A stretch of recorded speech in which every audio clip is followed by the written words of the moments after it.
네, 정부의 건설안전 강화 정책에 따라서 국토안전관리원이 출범한 지 4년이 지났는데요. 그동안 소규모 현장 안전점검으로 건설사고 사망자 감소세가 뚜렷해지는 성과를 냈습니다. 또 집안 치마 사고 예방과 대응에도 힘쓰고 있는데요. 이 시간 국토안전관리원 김일환 원장과 함께 안전에 대해 말씀 나눠보겠습니다. 안녕하십니까? 예, 안녕하십니까? 예. 자, 탄핵 정국 속에 또 재정국 여러 개 참사가 발생하면서 그야말로 정치와 사회적으로 어수선한 분위기가 이어지고 있습니다. 이런 때일수록 안전을 다루는 공공기관의 역할 매우 중요할 텐데 국토안전관리원의 분위기는 어떤지요? 예, 말씀하신 것처럼 이런 분위기일수록 저희 모든 임직원들이 각별하게 좀 긴장감과 책임감을 가지고 업무에 임하고 있습니다. 예. 저희 국토안전관리원은 그 국민안전 확보라는 그런 그 핵심 업무를 가지고 있습니다.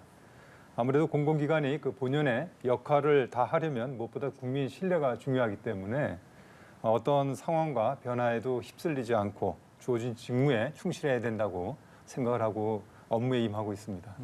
네, 이제 지난해 또 12월이 기관 출범한 지 4주년이었던 걸로 알고 있는데요. 그동안 기관을 운영하면서 어떤 성과가 있었습니까?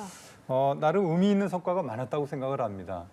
근데 이제 국토안전관리원 하면 약간 좀 생소하게 느끼실 수도 있습니다. 네네. 저희가 이제 1994년에 성수대교가 붕괴되면서 전국에 있는 기반 시설을 좀 체계적으로 관리하려고 한국시설안전공단으로 출범을 했고요. 한 4년 전에 그 건설 현장의 안전관리도 중요하다고 해서 한국건설관리공사하고 통합돼서 출범한 그 기관입니다. 예. 그래서 이제 지난 4년을 좀 돌아보면 아무래도 소규모 건설 현장을 저희가 좀 집중 점검을 해서 안전을 많이 좀 개선을 했고요. 결과적으로 건설 사고 사망자 감소세가 좀 뚜렷해졌다고 이렇게 자부하고 있습니다. 그리고 작년 같은 경우에는 무량판 아파트 그 전수 점검이라든가 집안 치마 사고에 대해서 좀 대응을 해서 국민 생활 안전에 좀 나름대로 좀 기여를 했다고 보고요. 특히 층간 소음 분쟁 완화를 위해서 저희가 공동주택 바닥 충격음 성능 검사 업무도 좀 새로 시작한 것도 나름 의미 있는 성과라고 생각을 하고 있습니다. 예. 건설 사고를 줄이기 위해서 그러면 어떤 노력을 하고 계십니까? 예, 크게 두 가지 정도라고 보시면 될 것 같습니다. 건설 현장에 대해서 저희가 직접 안전 점검을 하고요. 네. 또 스마트 안전 장비를 지원하는 그런 사업도 하고 있습니다. 실제 보면 사망 사고가 많이 발생하는 곳이 50억 원 미만의 소규모 현장에서 많이 발생을 합니다. 그래서 저희가 한 해 한 15,000개 정도의 그 현장은 직접 가서 안전 점검을 하고요. 예. 근로자들의 안전을 좀 실질적으로 개선할 수 있도록 그 수요자 중심의 점검을 하는데 예를 들면 추락 사고가 많이 나는 곳이 비계 설치 현장 이런 곳들이 있습니다. 그러니까 사망 사고가 많은 그런 고위험 현장에 대해서는 저희가 반복 점검을 하거나 중점 점검을 하기도 하고요. 그리고 안전관리 역량이 부족한 그 현장이라든가 그 지방자치단체가 있습니다. 이런 지자체를 대상으로 해서 저희가 연 한 1,200회 정도는 직접 가서 안전 컨설팅도 해주고 있습니다. 그리고 이제 최근에 그 기술 트렌드에 맞게 지능형 CCTV 같은 그 첨단 기술이 적용된 스마트 안전 장비를 소규모 현장에 무상으로 지원하는 그런 사업도 하고 있습니다. 네, 이제 작년에는 집안 치마 사고, 싱크홀이라고도 하죠. 예. 이 싱크홀 대응에 굉장히 바쁘셨던 걸로 알고 있는데 예. 특히 이 사고가 대도심에서 주로 일어나다 보니까 시민들이 많이 불안해하고 있었습니다. 이제 조금 안전하다고 생각해도 되겠습니까? 예. 다양하게 저희가 또 대책을 마련해서 추진하고 있기 때문에 예. 과도하게 그렇게 불안해하실 필요는 없다고 봅니다. 집안 치마 사고 원인을 보면 굴착 같은 그 지하 공사하고 관련돼서 이렇게 생기는 게 있고요. 또 공사와는 무관하게 자연적인 요인으로 생기는 게 있습니다. 공사와 관련된 좀 불안감 해소를 위해서 저희가 작년 10월에 전국에 그 대규모 굴착 공사를 하는 곳이 한 94곳이 있었는데 그런 현장에 대해서는 저희가 특별 점검을 실시한 바 있고요. 예. 그리고 집중호우철에 이제 그 주로 발생하는 게 이제 집안 치마가 이제 노후 하수관 주변이라든가 아니면 상습 침수 지역 그리고 집중호우 피해 지역 등 이런 지역들이 있는데 이런 지역은 저희가 이제 그 고위험 지역으로 좀 선정을 해서 점검 주기를 좀 단축을 하고요.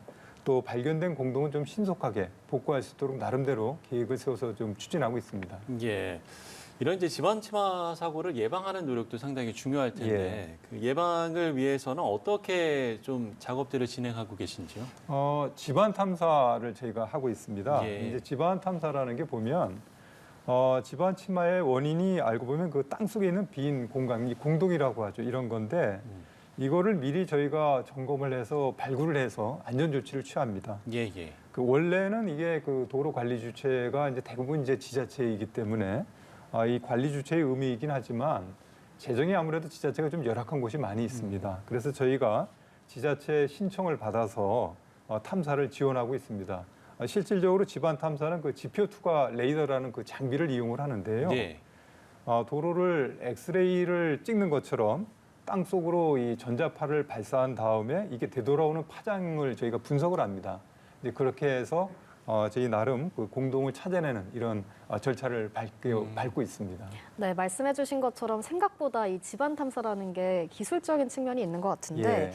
1년 동안 어느 정도를 탐사하시고 또 탐사를 통해 발견되는 이 공동 어느 예. 정도 되는지도 말씀해 주시죠. 작년에 저희가 차도하고 인도 다 해서 한 2,300km를 탐색을 했습니다. 예.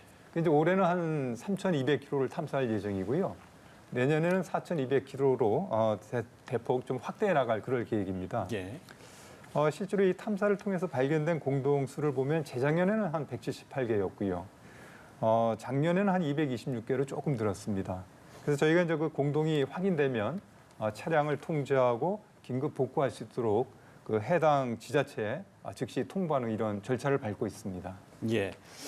그런가 하면 이제 집안 침하의 원인 중에 하나로 꼽히는 게 바로 이 노후 하수관. 그렇기 때문에 노후 하수관을 정비해야 한다. 이런 이제 예. 지적도 있지 않습니까? 예, 예. 이 부분은 맞는 겁니까? 예. 맞습니다. 최근 5년간 이 발생한 집안 침하 사고를 분석해 보면 한 예. 46%가 그 하수관 손상 때문에 발생을 하고 있습니다. 아무래도 이 땅 속으로 빗물이 스며들게 되면 이 토사 압력이 높아지게 되고요.